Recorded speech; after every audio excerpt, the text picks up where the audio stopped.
Screen talk. All we imagine as light cans film ഫെസ്റ്റിവലിൽ grand prix നേടിയ സിനിമയാണ്. അപ്പോൾ ആ സിനിമയുടെ നിലവാരം നിങ്ങൾക്ക് ഊഹിക്കാമല്ലോ. പക്ഷെ എന്നെ ഈ സിനിമ മെയിനായിട്ട് ഇമ്പ്രസ് ചെയ്തത് ഇതിലെ പെർഫോമൻസുകളും ഇതിൻ്റെ ഒരു നാച്ചുറാലിറ്റിയാണ്. നാച്ചുറാലിറ്റി എന്ന് പറഞ്ഞു കഴിഞ്ഞാൽ മുംബൈ വളരെ മനോഹരമായിട്ട് ക്യാപ്ചർ ചെയ്തിരിക്കുന്ന സിനിമകളിൽ ഒന്നാണെന്ന് എനിക്ക് പറയേണ്ടി വരും. എനിക്ക് അത്ര ഇഷ്ടപ്പെട്ടു ഈ സിനിമ. ഈ സിനിമയുടെ വൈബ് എന്ന് പറഞ്ഞാൽ വേറൊരു രീതിയിലുള്ള ഒരു സംഭവമാണ്. അത് ഒരു സിനിമ ആസ്വാദകന് ക്ഷമയോടെ ഇരുന്ന് കണ്ടു കഴിഞ്ഞാൽ ഇത് എന്ന് ഓർക്കാൻ പറ്റുന്ന ഒരു ചിത്രമായിട്ട് മാറും. അങ്ങനെയാണ് എനിക്ക് ഫീൽ ചെയ്തത്.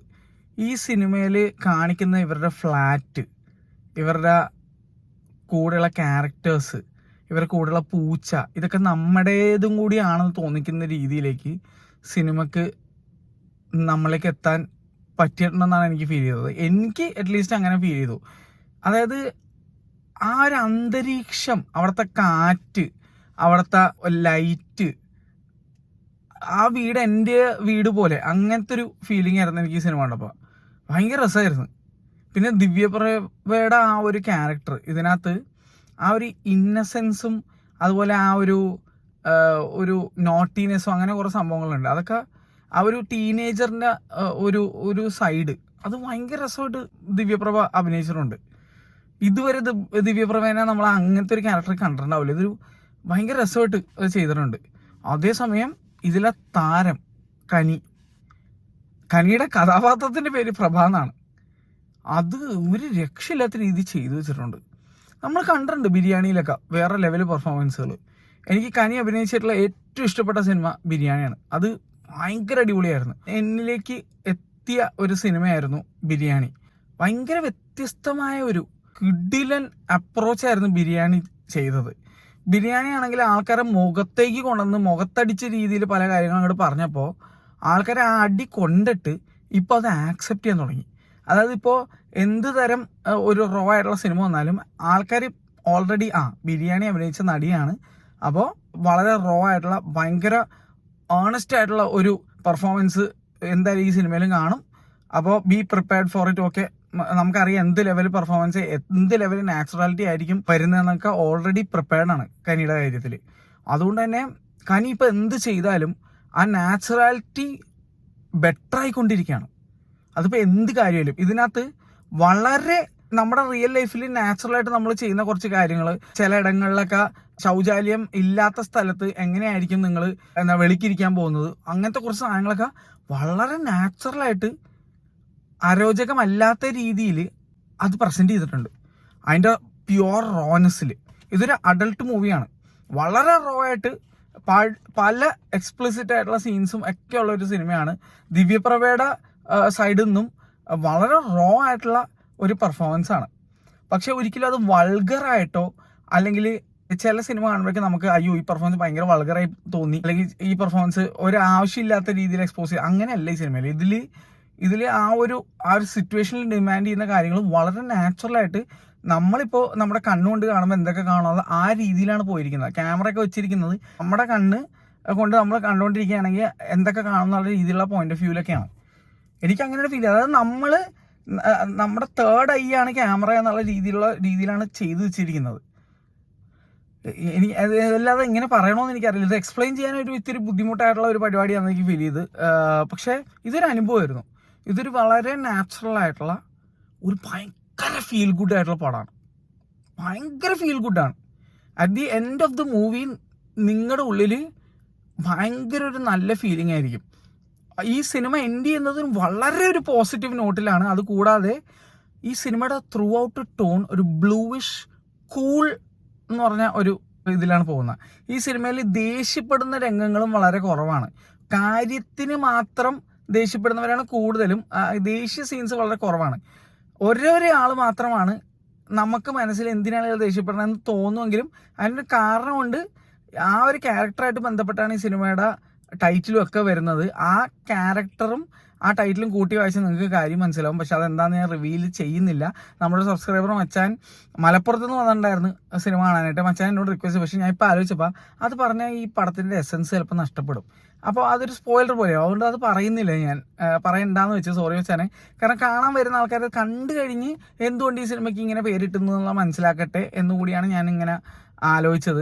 ഇതിൻ്റെ ഏറ്റവും വലിയൊരു രസം അതാണ്, ആ എൻഡിങ് നമ്മൾ പൊതുവെ കനി അഭിനയിച്ചിരിക്കുന്ന സിനിമ അല്ലെങ്കിൽ ഇതുപോലത്തെ റോ മൂവീസ് കാണുമ്പോൾ മിക്കതും ചിലപ്പോൾ വല്ല ഡിസാസ്റ്ററിലോ അല്ലെങ്കിൽ എന്തെങ്കിലും ഭയങ്കര ട്വിസ്റ്റ് ആൻഡ് ടേൺ വന്നിട്ട് ആകെ നമ്മളെ മനസ്സടിപ്പിച്ചിട്ട് ഡയറക്ടറോട് എന്തിനാണോ ഇങ്ങനെ ചെയ്തതെന്നൊക്കെ ചോദിക്കുന്ന രീതിയിലുള്ള അവസ്ഥയിലേക്ക് വരും. പക്ഷേ ഈ സിനിമ അങ്ങനെയില്ല. ഇത് ഭയങ്കര പോസിറ്റീവ് നോട്ടിലാണ് എൻഡ് ചെയ്യണത്. എന്നിട്ടും ഇതിൻ്റെ സ്ട്രോങ് പോയിന്റ്സ് സിനിമയിൽ കാണാൻ പറ്റും, ക്യാരക്ടേഴ്സിൽ കാണാൻ പറ്റും. ഛായാകഥം, നമ്മുടെ ലാപ്പത്ത ലേഡീസിൽ ചായക്കടക്കരിയായിട്ടുള്ള പുള്ളിക്കാരി ഇതിനകത്ത് അഭിനയിച്ചിട്ടുണ്ട്. എൻ്റെ മോനെ എന്ത് പെർഫോമൻസ് ആണെന്ന് പറയാം. ഇത് പെർഫോമൻസ് ആണെന്ന് തോന്നൂല, അത്ര നാച്ചുറൽ ആയിട്ട് അഭിനയം. അപ്പോൾ എനിക്ക് പേഴ്സണലി ഈ സിനിമ വർക്കായി. പക്ഷേ ഇതൊരു മസാല പടം ഇഷ്ടപ്പെട്ട് തിയേറ്ററിൽ സിനിമ കാണാൻ ആഘോഷിക്കാൻ പോകുന്ന ടൈപ്പ് ആൾക്കാരൊന്നും ഈ പടം കാണാൻ പോയിട്ട് ഒരു കാര്യമില്ല. Cinema as an art form enjoy ചെയ്യുന്ന ആൾക്കാരൊക്കെ ഈ സിനിമ പോയിട്ട് കണ്ടിട്ടേ കാര്യമുള്ളൂ. പക്ഷേ ആക്ടേഴ്സ് ആയിട്ടുള്ള ആൾക്കാർ, സിനിമ പഠിക്കുന്നവർ, സിനിമ ഇഷ്ടപ്പെടുന്നവർ, സിനിമയിലേക്ക് കയറി പറ്റണം എന്നൊക്കെ ആഗ്രഹമുള്ള ആൾക്കാരൊക്കെ ആണെങ്കിൽ തീർച്ചയായിട്ടും ഈ സിനിമ കണ്ടിരിക്കണം. നിങ്ങൾക്ക് നല്ലൊരു റെഫറൻസ് മെറ്റീരിയൽ ആയിരിക്കും എന്ന് ഞാൻ പറയുന്നു. അല്ലാതെ എന്നെ പോലെ തന്നെ ഏത് സിനിമയും കണ്ടു നോക്കി എന്ത് തരത്തിലുള്ള സിനിമ ആക്സെപ്റ്റ് ചെയ്യുന്ന ആൾക്കാരുണ്ടെങ്കിൽ അവർ ഈ സിനിമ കണ്ടു നോക്കാൻ ഞാൻ ആവശ്യപ്പെടും. കാരണം this is not everybody's cup of tea. But ഈ ടീ ഭയങ്കര സ്വാദുള്ളതും വളരെ സന്തോഷം നൽകുന്ന ഒരു ചായയാണെന്ന് ഞാൻ പറയും ഈ സിനിമ. ഒരുപാട് പേര് സെലിബ്രിറ്റീസ് സിനിമ കാണാൻ വന്നിട്ടുണ്ടായിരുന്നു. വിശാഖ് നായർ, ഇനൈ ഫോർട്ട് ഉൾപ്പെടെ കുറേ പേര്, റേഖ മാർട്ടിൻ ഉണ്ടായിരുന്നു എന്ന് അനുഭവ പറയുന്നുണ്ടായിരുന്നു. അനുഭയ്ക്കും വളരെ ഇഷ്ടപ്പെട്ടു സിനിമ. 1 മണിക്കൂർ 53 മിനിറ്റ് എന്തോ സിനിമയുള്ളൂ. വളരെ ക്രിസ്പ്, ഷോർട്ട്, നല്ല രീതിയിൽ ടു ദ പോയിന്റ് ആണ് സിനിമ പോകുന്നത്. പക്ഷേ സ്പൂൺ ഫീഡ് ചെയ്യുന്നില്ല, ചില കാര്യങ്ങൾ നമ്മൾ മനസ്സിലാക്കണം. എന്തായാലും നല്ല രസമായിരുന്നു. എനിക്ക് എവിടെയൊക്കെയോ ഒരു ലഞ്ച് ബോക്സിൻ്റെ ആ മുംബൈ എനിക്ക് വീണ്ടും കാണാൻ പറ്റി. അല്ലെങ്കിൽ പൊതുവെ നമ്മൾ മുംബൈ കാണിക്കുമ്പോൾ മറ്റേ ധാരാവി സാധനങ്ങൾ, കുറേ എക്സാജറേറ്റഡ് മുംബൈ, അല്ലെങ്കിൽ കളർഫുള്ള് രോഹിത് ഷെട്ടി മൂവീസിലുള്ള മുംബൈ, അതൊക്കെയാണ്. അതല്ല, ഇതെന്ന് പറഞ്ഞാൽ ആ ഒരു raw reality of the streets ലെവലിലാണ് ഈ സിനിമ കാണിച്ചിരിക്കുന്നത്. ഇതിനകത്ത് ബേസിക്കലി 2 നേഴ്സുമാർ, അല്ലെങ്കിൽ നേഴ്സുമാരുടെ ഒരു ലൈഫാണ് കാണിച്ചിരിക്കുന്നത്. മലയാളി ആയിട്ടുള്ള നേഴ്സുമാരുടെ ലൈഫാണ് കാണിച്ചിരിക്കുന്നത്. അവിടുത്തെ ഒരു ഹോസ്പിറ്റലിൽ ജോലി ചെയ്യുന്ന അസീസ് നെടുമങ്ങാട് ഇതിനകത്ത് അഭിനയിച്ചിട്ടുണ്ട്. കൊടുത്തിരിക്കുന്ന റോള് വളരെ നീറ്റായിട്ട് ചെയ്തിട്ടുണ്ട്. ചെറിയ റോളാണ്, പക്ഷെ നന്നായിട്ട് ചെയ്തിട്ടുണ്ട്. അങ്ങനെ ഒരു മൂവി ഇത് ഡയറക്റ്റ് ചെയ്തിരിക്കുന്നത് ഒരു നോർത്ത് ഇന്ത്യൻ ഡയറക്ടറാണ്, പായൽ കപാടിയ. ഇതിൻ്റെ പ്രൊഡക്ഷൻ ടീം എന്നൊക്കെ പറഞ്ഞു കഴിഞ്ഞാൽ എനിക്ക് തോന്നുന്നു പ്രൊഡ്യൂസ് ചെയ്തിരിക്കുന്നത് ഇന്റർനാഷണൽ ഉള്ള പുറത്തുനിന്നുള്ള ആൾക്കാരാണ് പ്രൊഡ്യൂസൊക്കെ ചെയ്തിരിക്കുന്നത്. അതായത് ആ ഗതികേടെന്ന് ആലോചിച്ച് ഇവിടെ ഒരു ഇന്ത്യയിൽ ഇങ്ങനെ സിനിമ എടുത്തിട്ട് പ്രൊഡ്യൂസ് ചെയ്യാൻ പുറത്തുനിന്ന് ആൾ വരേണ്ടി വന്നു, അങ്ങനത്തെ അവസ്ഥ.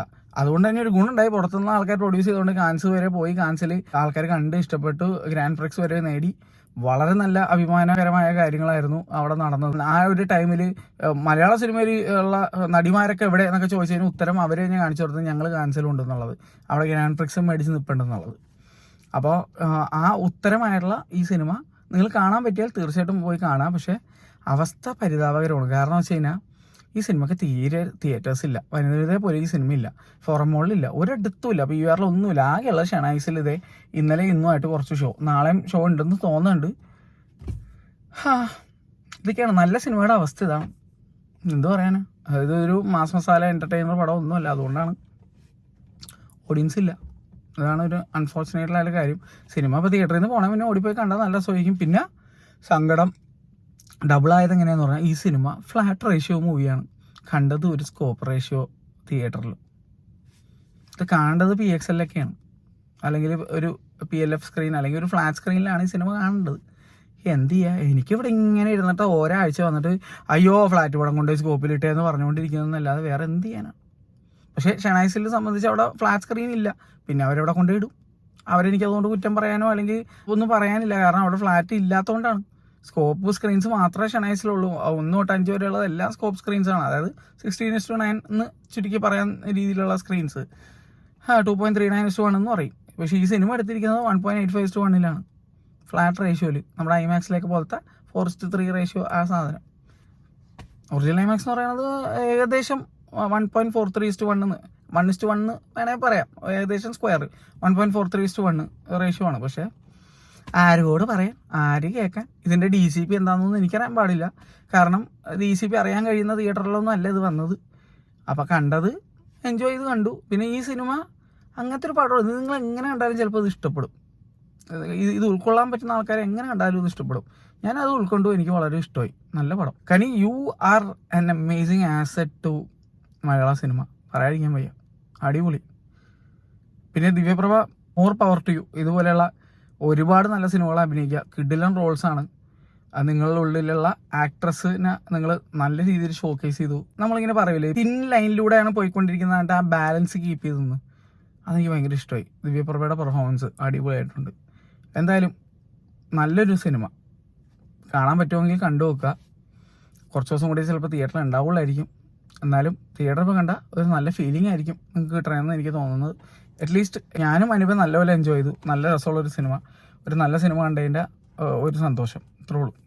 Bye bye.